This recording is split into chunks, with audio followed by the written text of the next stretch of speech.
there, but you are welcome once again to join us. We are on for the next hour, and your thoughts and comments are welcome on the WhatsApp number 0550-585832, 0550-585832. That's the number on your screen. Hashtag AFCON on Citi, hashtag Citi Sports. We'll go through as many of those messages as possible. So please send them in from Burkina Faso to Egypt to Cameroon and Cote d'Ivoire. Cote d'Ivoire are out of the competition, but they seem very interested in what is happening in Cameroon. We'll get into those details in a bit there, but please send those messages coming in. You're watching us either on free-to-air, digital, or satellite, or watching us via the DSTV box, channel 363, or the GoTV box, channel 182. We'll take a very quick break. When we come back, I introduce my guests, we unpack the show, and we start rolling. This is the AFCON Daily Show on Citi TV. Don't go anywhere. We will be right back.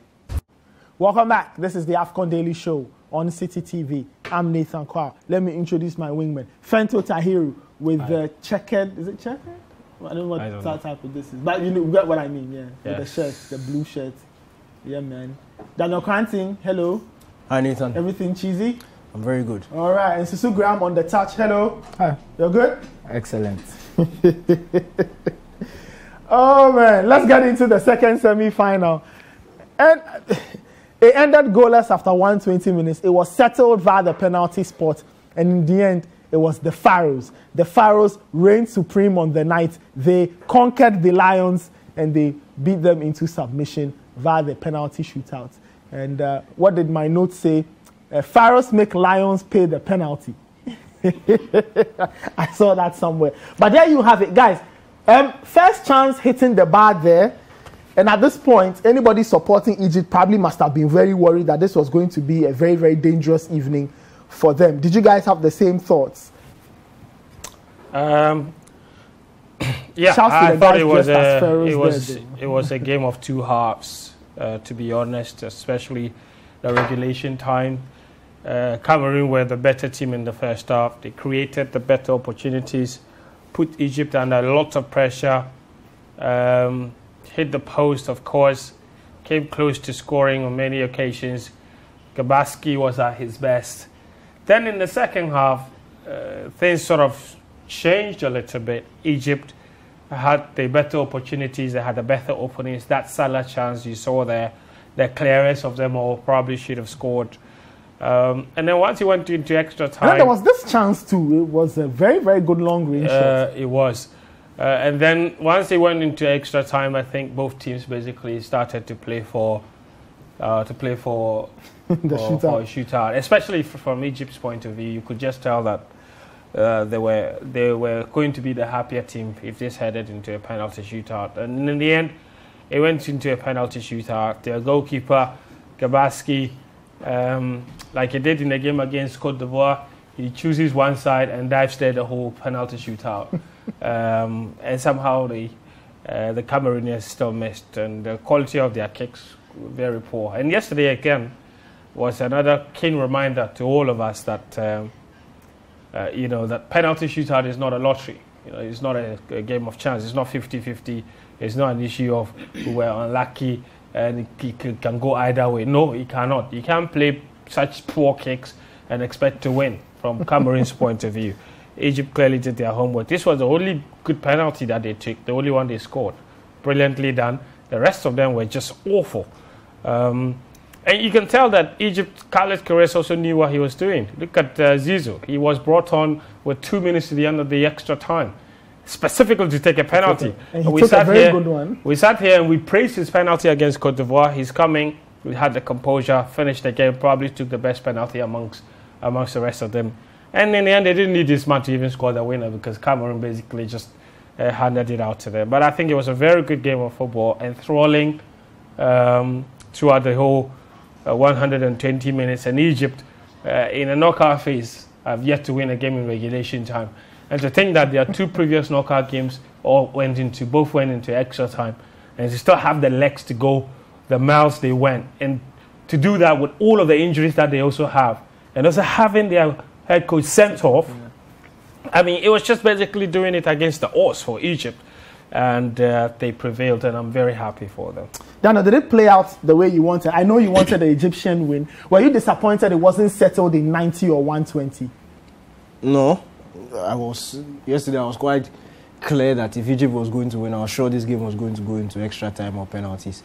It was going to be extremely difficult. But I'm glad. It was, when you watch the game, it was very clear they had done their homework. In the opening, I think it's in two parts. Yes, Egypt did their part, but Cameroon also shot themselves in the foot. And in the opening 15-20 minutes, Ngamelu was playing at the right-hand side. That Cameroon possessed in terms of the aerial balls caused a few problems. There was a corner kick that he swung and he hit the post, of course. Then after that, the head coach decided to switch he and Toko Ekambi. And it was a bit strange for me because Ekambi won't cross.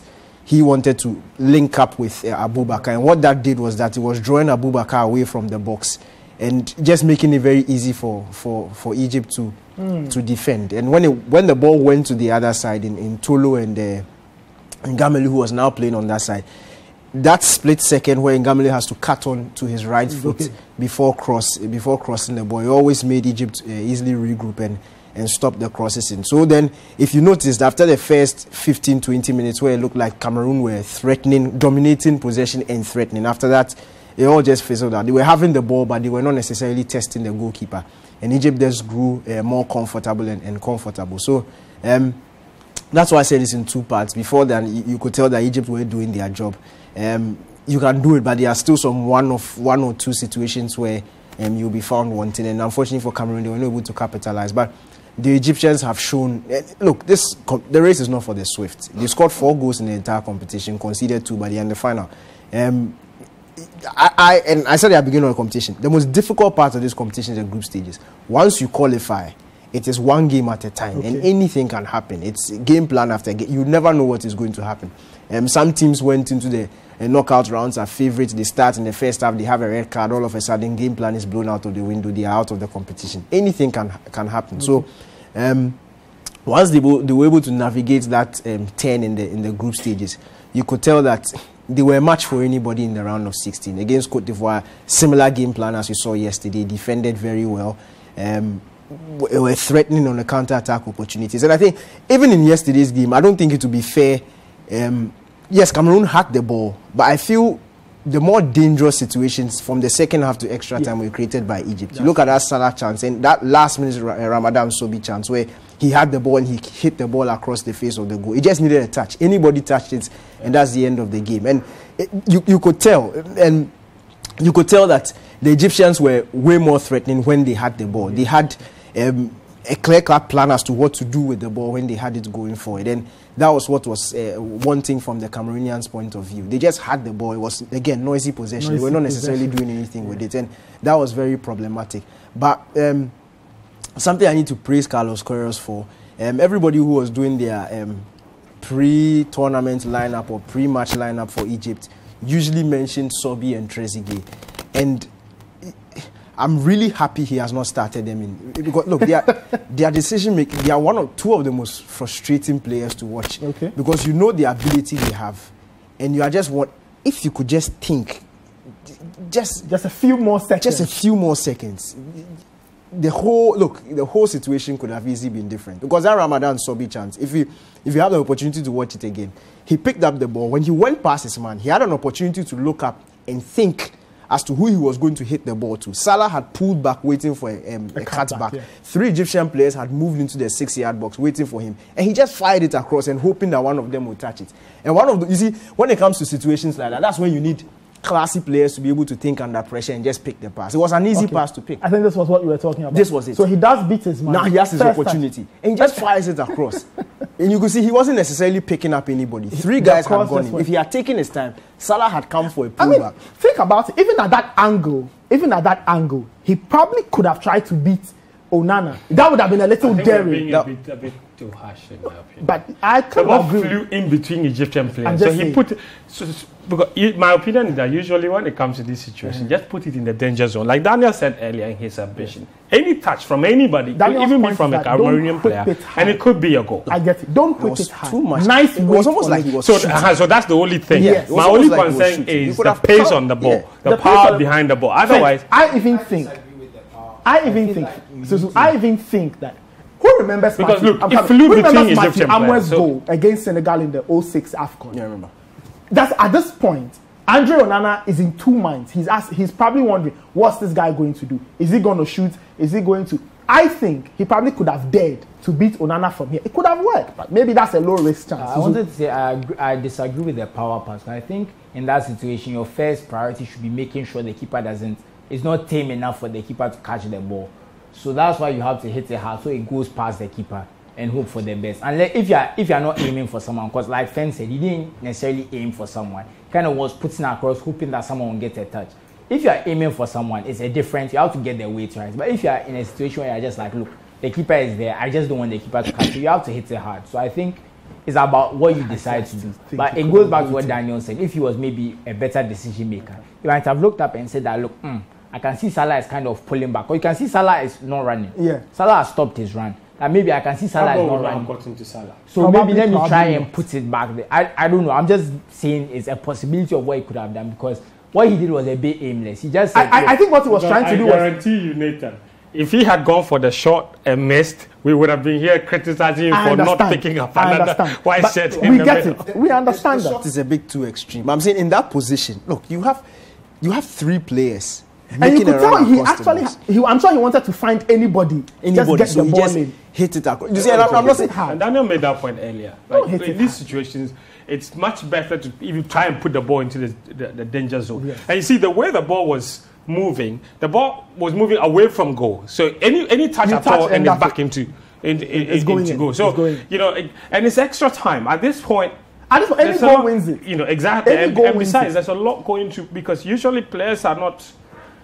decision making and all of those things can sometimes drain. But I think they were relatively fresher. He had just come on. That's what I'm saying. But you know, I'm just saying that we're being a bit the guy too harsh. slipped. I don't think he dribbled him necessarily. I think the guy slipped.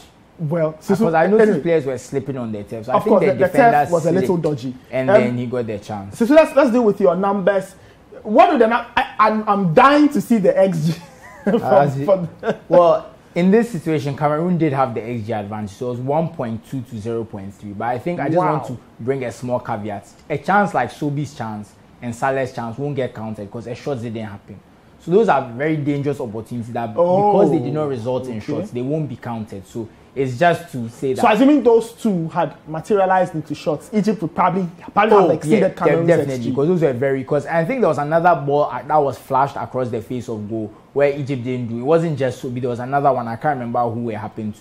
But watching the match, I felt after the 60th minute, it seemed like Egypt's game. I felt like Cameroon were starting to make some mistakes at the back. They were trying to get a bit sloppy.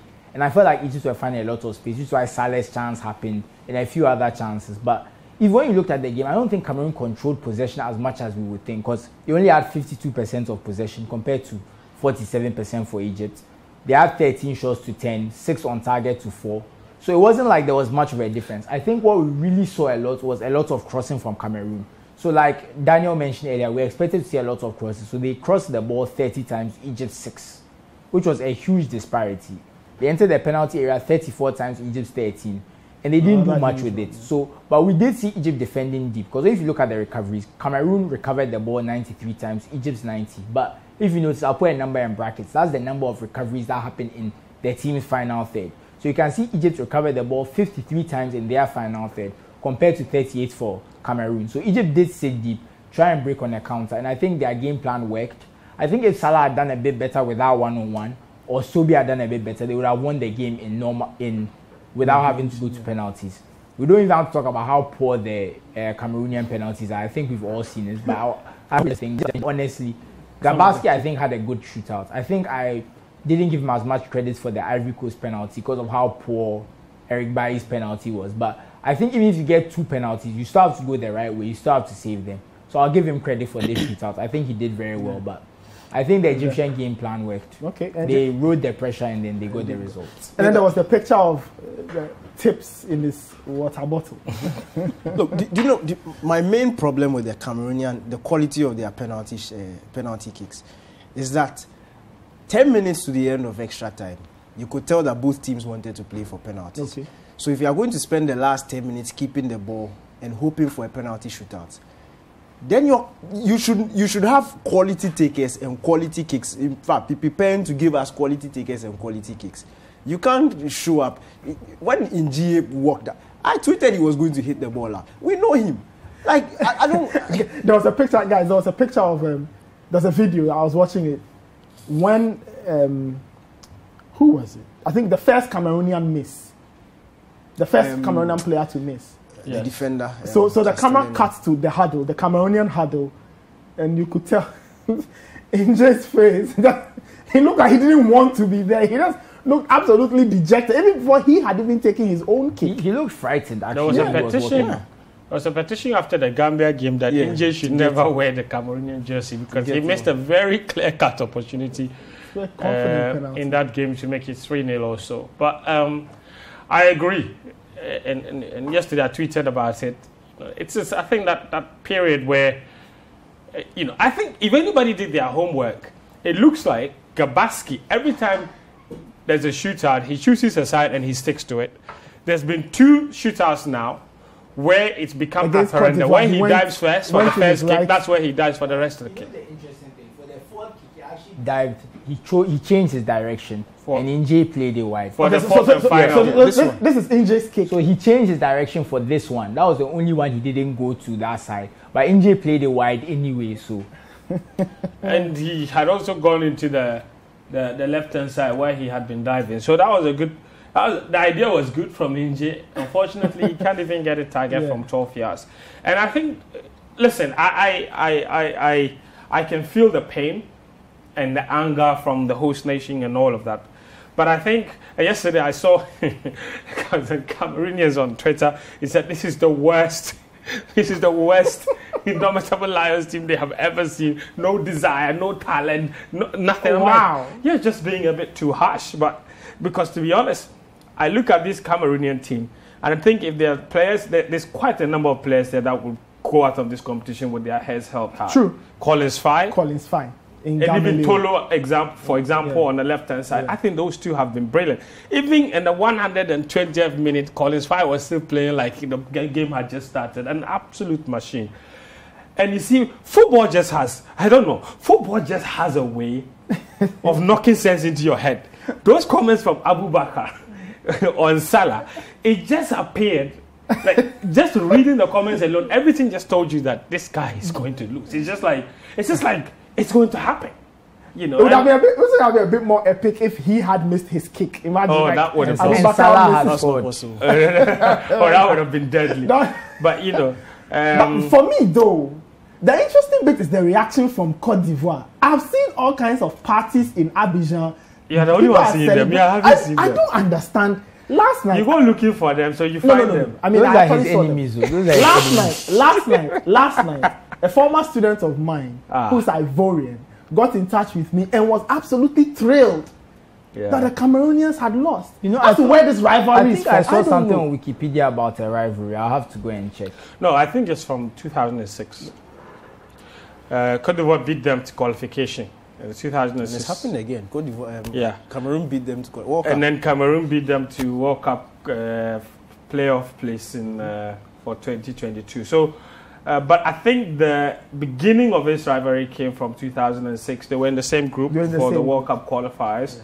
They played 2 epic games, very similar to the games that Ghana played also in that particular year against I think Uganda were our closest rivals and South Africa. And I think yes, exactly. So it's, I think in their game, I think Cote d'Ivoire won in Cameroon. They did to qualify. Yes, and I think they lost the home leg.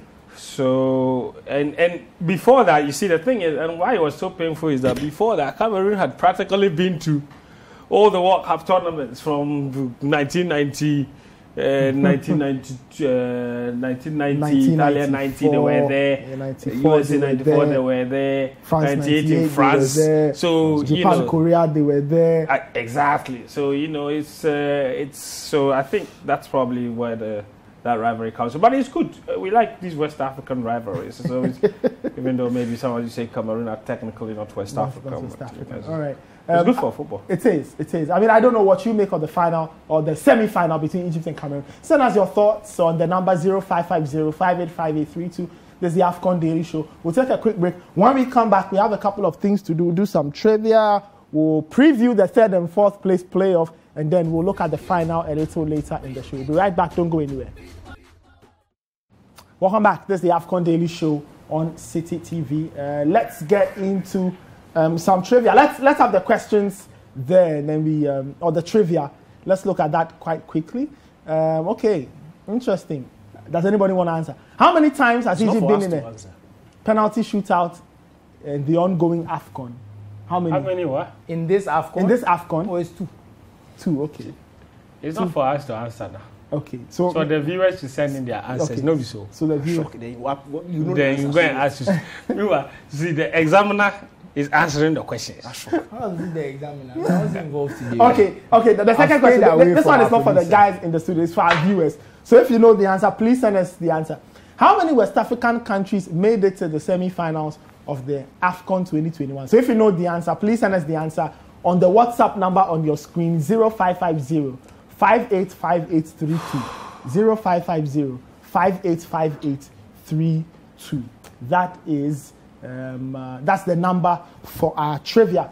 All right, let's move it on. Let's have a look at the 3rd and 4th place game. Some people call it the losers final. It's happening on Saturday, and it's a repeat of the very first game of the competition. Cameroon versus Burkina Faso. They meet for the second time. Can Burkina Faso get revenge, or it's a repeat for Cameroon? That game is on Saturday, February 5 at 7 p.m. Do we sense a bit of apathy? That's tomorrow. That's tomorrow. Do we sense a bit of apathy? Yeah. From the two sides. More from Cameroon. This much. I honestly no. Why you say they should scrap? I actually like the 3rd and 4th place. Why do you like it? You get to win something at least. Like what? They could still award it without you having you play. You still play. Yeah. I think it's a test of mindset. I think it's good, especially like if you've had a tournament, some players haven't played. It's a good chance. It's a good chance to let them play a game. Or maybe the top scorer happens to be in that game, right? He's leading by 2 goals. He needs another 2 to win. He'll play. I've not watched it live since 2013. Oh, I'm serious. Really? Yeah, it's pointless. I think the Black Stars lost theirs. Yeah. Ghana's lost 2. Every single one of them except 08. All the semi-finals that Ghana has. How many semi-finals? 7 in 8 or 6 in 8?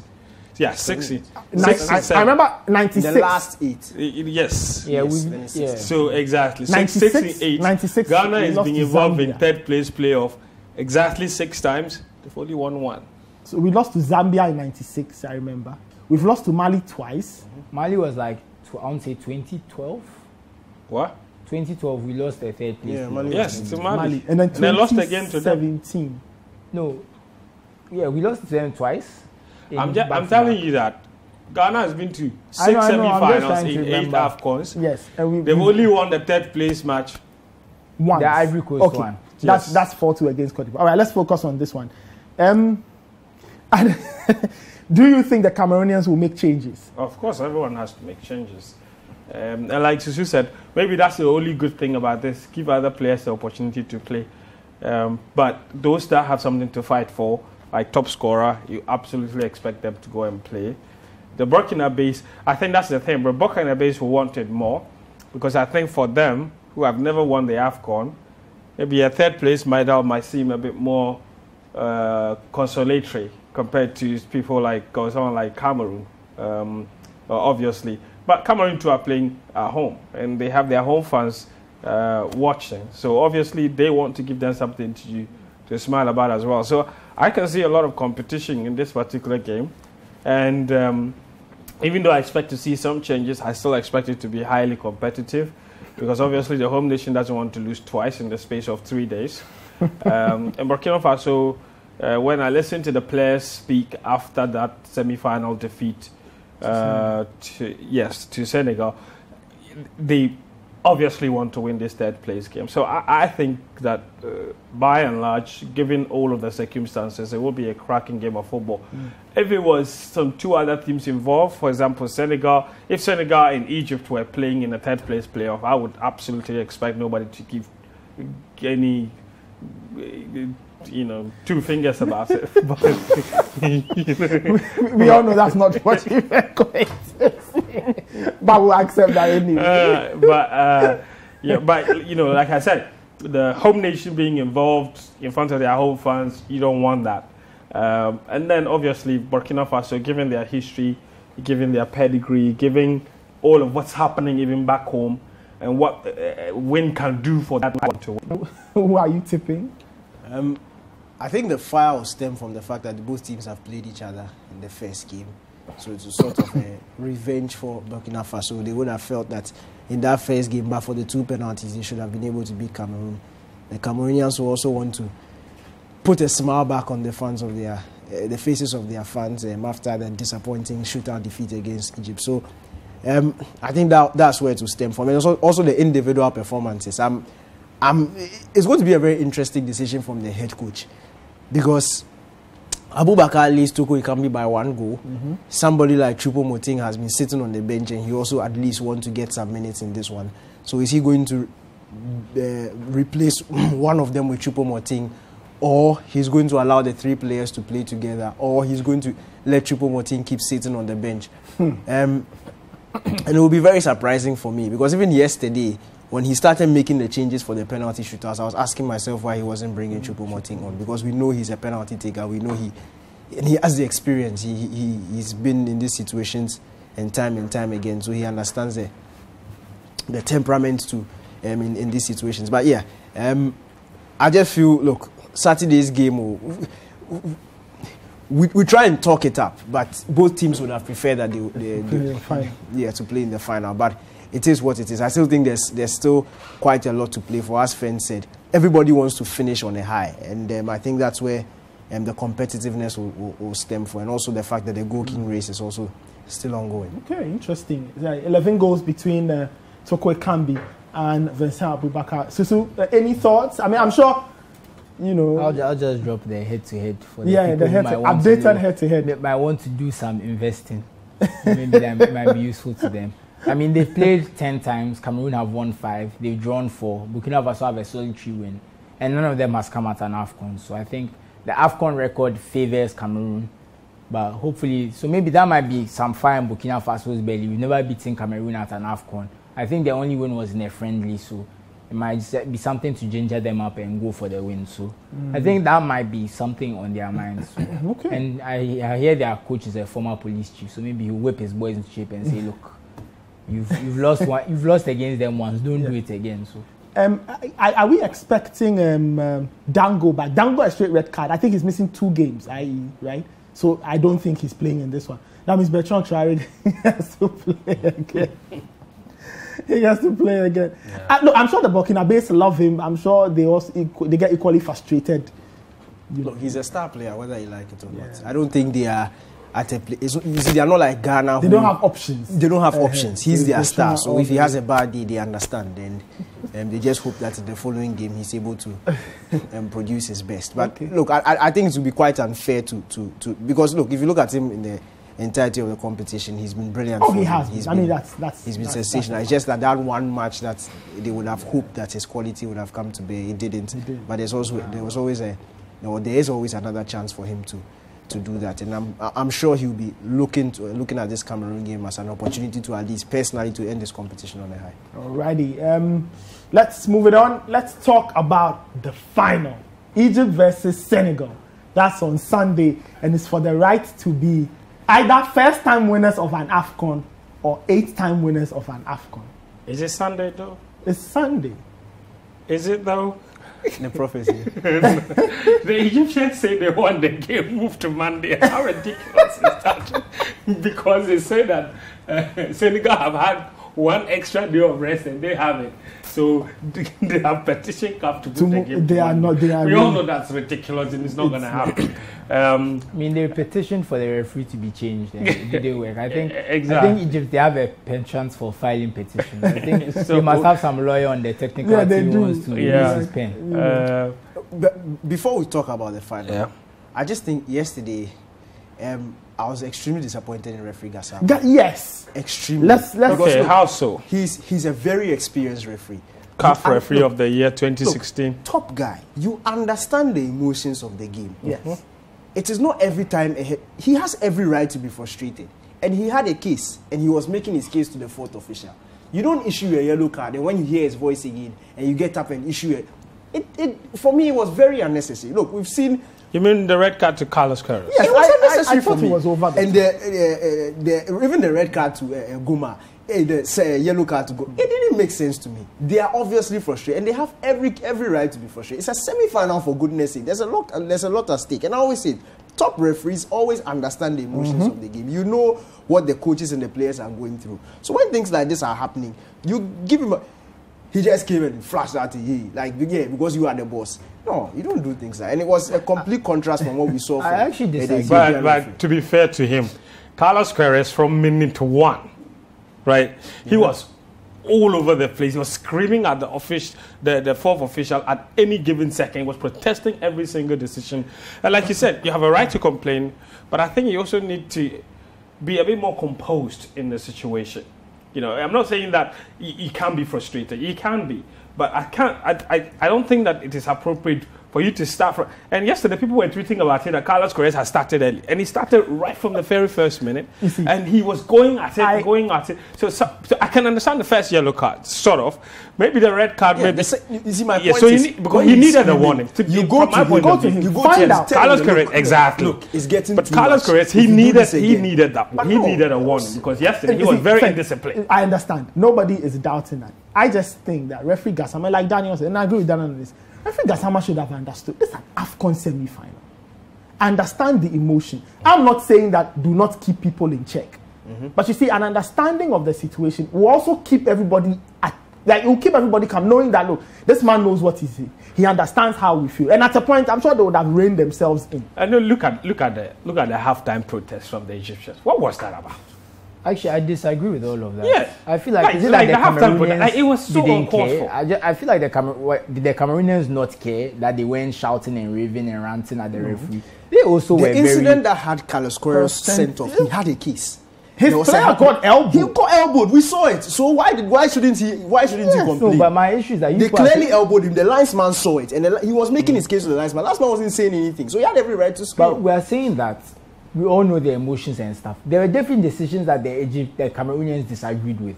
But you didn't see the Cameroonian coach going ballistic on the touchline. And I feel like that's differences in temperament. Exactly. I think that's what caused Carlos Queiroz. I'm not saying he can't protest, but I feel like he was very aggressive. I think the Egyptians were very aggressive towards the referee. Actually, yes. Saw even look at how Salah was trying to get on the referee at full time. Was it halftime? I can't remember where it was. Going Salah was I'm like the first 45 minutes. I honestly didn't see why. The second half, those incidents you described were all in the second half. The first half, anytime Salah got the ball, it was ankles. They were kicking him. Nothing was happening. He didn't even have the ball. He had the least touches of any outfield player. But they were kicking him and pulling him down and kicking him. He had 12 touches. Did you the notice, least by any outfield player in the first half. Did you notice so that he didn't even have the ball. Salah had a couple of how do I say it, soft fouls given his way. Yeah, I know. Yes, in the second half. It was all part of it because in the first half, he wasn't getting there was one particular one. That's what I'm saying. The first half, he barely had. He touched the ball 12 times. But the ball hasn't even reached Salah, and then he's being hacked on the floor. And we've seen it. Look, my point is... So he can be kicked without a touch.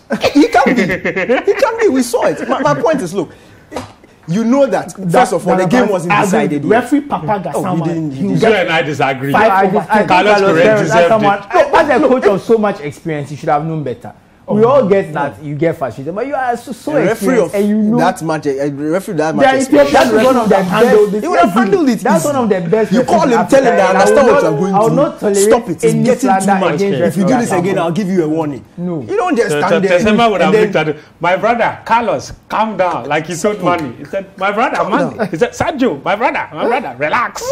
All right, guys. But let's. But if I were Gassama, to be honest, I would be angry too. The match hasn't even started. You're protesting my being here. Like, I don't get it. Like, what have you got against me? So Gassama walked into the game with a certain mindset. Yeah, clearly. Because of the Egyptians. Why shouldn't he be? But why shouldn't teams also have issues with referees? Him? Because they don't like him. And it showed. Yeah, it showed. It showed by the red card. You see, your personal sentiment shouldn't matter. He should have given them a red card. You should have dealt with them. You know what? This will sound crazy. There was really a part of me that was hoping that after the red card, Kroos would, put everything aside and probably lay somebody. As for Nathan, no, you've sent me up already. But I'm keen though. What is he listening to through the airports? It's music. He's listening to music. In this crucial time. Hip hop or He needs to calm down. No, he's listening to jazz. Raindrops. Raindrops. He's listening to Portuguese water music. Somebody was even asking if, Water music. somebody was asking if that's even allowed. I'm like, water and rain sounds are good Oh, yeah, for very sleep. good. Yeah, I'm very telling you. This look, listener, viewers, free tip. If you want to sleep, listen to rain sounds. It calms you down. I'll it tell calms you. you down. But Let's focus on the game, though. Focusing on the final. I think we have to start off with what we're just talking about. The fact that both Carlos Queiroz and his assistant will not be on the bench for the final. So that is huge. It's their third assistant, and he's not even an assistant coach. He's just a coach who will have to step in on the touchline. So I feel, look, it starts from there. The game plan must be so meticulous. It must be drilled into the heads of the Egyptian players, so much so that they will not need too much touchline instruction. Because look, you can go about it anyhow you want, but the constant communication between somebody sitting in the stands and somebody supposed to issue out direct, it is not the same as the person himself standing on the touchline. It is really not the same. And you have the two masterminds of the tactical minds of the Egyptian team in the head coach and the assistant, both not being on the touchline in the final game on Sunday. So for Egypt, I think they already start at a disadvantage. Even the fact that El Wench played the whole, that's a centre back. be on the bench. No, Kazu, he got a red card, so he's suspended for the final. The assistant was banned for 3 games, so it will finish in the final. Roger Dessar. Yeah. So, Ex-Orlando Pirates. and even talking about the personnel on the day, you could tell that Wench wasn't fully fit playing the game yesterday. He really wasn't. Centre back, he played 11 minutes of the first game, got injured, and he's rushed back into the game against Cameroon because he had no centre back options. So he had to play, and I think he played a whole 120 minutes. So having it. To step in, Daniel, is actually the right back who played 11 minutes. Wench before this game had played 134 minutes. So he had been playing, but he had been injured for a while. So for him to come out and play 120 minutes, and he just has a day's rest. Because they'll have a day of rest, they'll have recovery training, come back, and they'll just have one training session.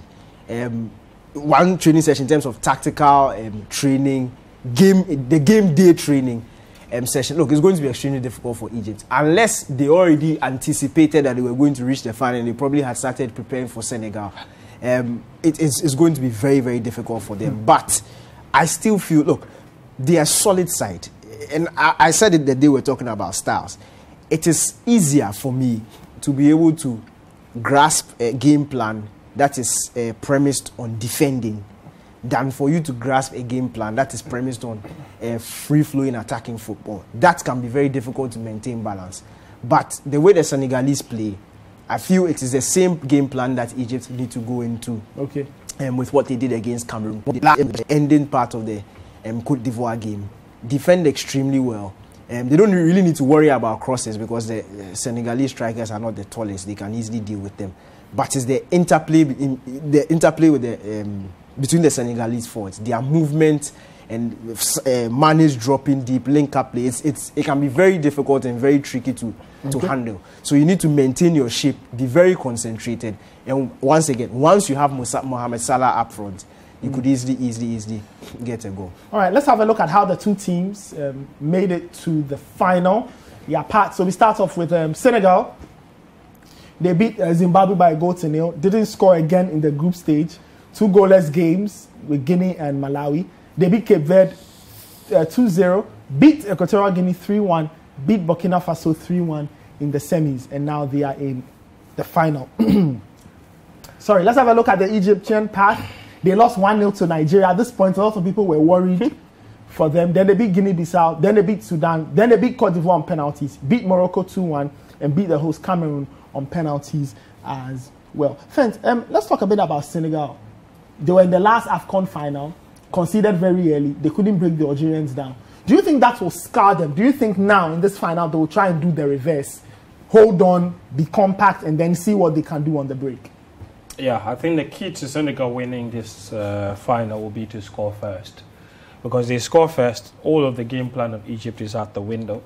Now they would have to try and chase the game, try to score. The only time they successfully did that was against Morocco, I believe. And from a Senegal point of view, I think we said exactly the same thing when they were coming up against Burkina Faso. We said Burkina had never been behind. The moment they go behind, that would test a different side of them. And they clearly didn't survive because then they don't know how to chase a game. And then they leave too many openings. And then Senegal, with all of the technically gifted players they have in behind them, they found the openings and they scored. So to beat Egypt, Senegal would need to score first. And I think that once they do, Egypt will be forced to open up because Egypt have come into this whole competition and they have played a very defensive football. And they've relied on their forward players to create some magic, mostly Salah.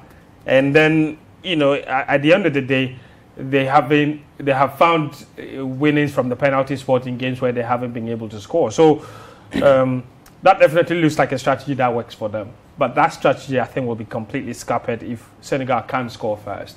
Because once they get that opening goal, Egypt will now have to play a style of football, a brand of football that they're not very used to, that Carlos Queiroz isn't exactly used to.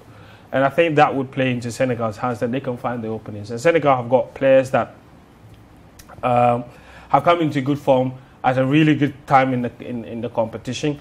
And the entire team is even playing much better getting into the final. From scoring just 1 goal in their first 3 matches, they've now scored 8 goals in their last 3 games. And that is phenomenal. The only thing they can hope is that they haven't exhausted all of their goals in those last 3 matches. But I think Aliou Cisse, if anyone deserves it, it's him. Obviously, football is not about who deserves it more. It's about who goes in there with the better plan. And I think he has shown that he has grown tactically. The players are playing for him. Just listening to Sadio Mane speak about Aliou Cisse and how much they want to win for him. He said that he's the most criticized coach that he has ever seen. And maybe because we are on this side and we don't read a lot from the French outlets from Senegal, but Aliou Cisse is actually a coach that is under an enormous amount of pressure. Do you think that if he doesn't win this AFCON, it's curtains for him? It could be. It could be. But obviously they've got World Cup playoff match to go. But if he doesn't win after 7 years, I think they might be forced to change him. Because when you read when you speak to Senegalese journalists about what they actually think that Aliou Cisse is enjoying the goodwill because of what he did as a player from 2002 and what have you. If he was any other manager in charge of this Senegal team, they would have fired him a long time ago. And I think it's because of the talent level at his disposal and then what he's been able to do with them. By the 2019 World Cup the 2019 AFCON where they got to the final and lost to Algeria, you look at their performances at the World Cup in particular, they really had no excuse not qualifying from that group with Japan and losing out. They missed out due to more yellow cards. And Poland, you know, and they had the players and they were very talented. They just weren't exactly very good at utilizing all of the materials at their disposal. So they have had opportunities where they could have done much better than they have. But I think, having said all that, making back-to-back finals at the AFCON, it is enormous achievement. It is incredible what he has done. And I think more than anything else, this looks like a time where he could be winning it. Obviously, they've still got players in that team that would still be ready to go at the next AFCON and even the one after that, because this team looks relatively young. But they look like a team that is and a group of players that are at their peak at the moment, and it looks like this is the opportunity for them. So I think beyond just the tactics, beyond just the talent on display, there's also a lot of design, a lot of hunger that is following this Senegalese team, and I think all of that will come into play when they come up against the Egyptians. But to be fair, when it comes to the AFCON, nobody knows how to win it more than the Egyptians, and they would fancy their chances. If there's anybody capable of frustrating anyone and taking the game to exactly where they want it, is the Egyptians. So I am definitely looking forward to a very exciting game of football. I think both teams and both managers have shown in this competition that they've got the acumen to even change games whenever necessary. Ismail Assar hasn't necessarily been involved a lot, but every time he's come off the bench, he's come off to great effect. So at least he says some strategy there that he's making use of. So, that, like I said before, he's really developed, and I'm happy for him. If he loses the Senegal job because he doesn't win the AFCON, It's only a matter of time before he gets another top job somewhere, because in the last 7 years that he's been in charge of that team, he's made them so much better. And making back-to-back AFCON finals definitely proof of that. All right, Susu, run us through what you have, numbers. It's going to be a lot, but I'll try and keep it brief. So the simple thing, when you start the head-to-head, I'll just look at the AFCON record. It's 1-1. It's 2-2, sorry, in terms of games won. So this is about to be a tiebreaker. So it's a very exciting match for us. But overall record, I think they played 12 games. Egypt have won 6, Senegal have won 4.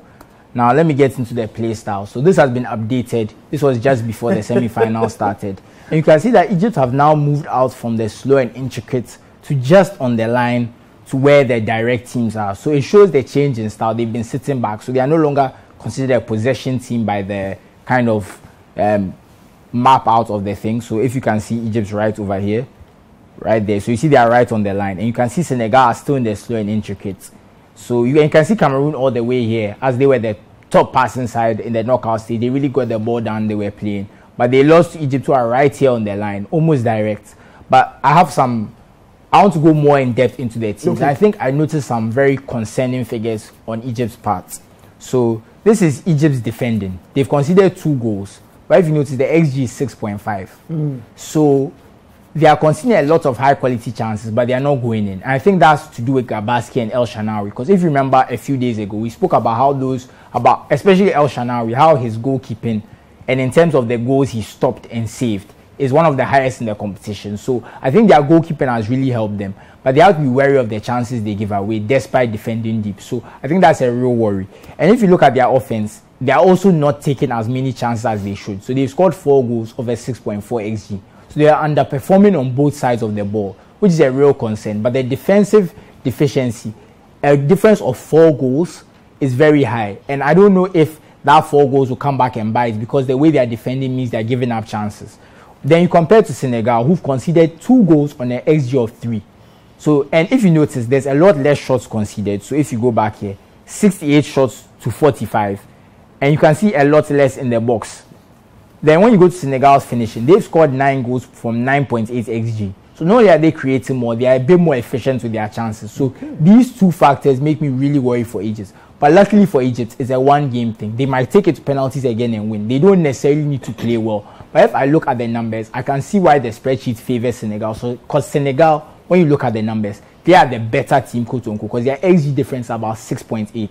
Whereas Egypt have about a minus 0.1, 0.2. So they are actually, when you're on the balance of it, a quote unquote bad team, but they've got all the way. So really, it doesn't matter as much, but it's something to be worried about the Egyptians, about the way they defend and the chances they give up. So those are my, my small submission based on the data side, and why I think Senegal are the favorites. But like we always say, it's not one on the spreadsheet. So it's never one on the spreadsheet. There's too many bats in there. Well, I mean, I think the competition sometimes will force you to, make room for the in case cities. This is the statistics corner, so we have to also be honest about the limitations. I like that. I like the honesty. I'm hoping Senegal win their first AFCON.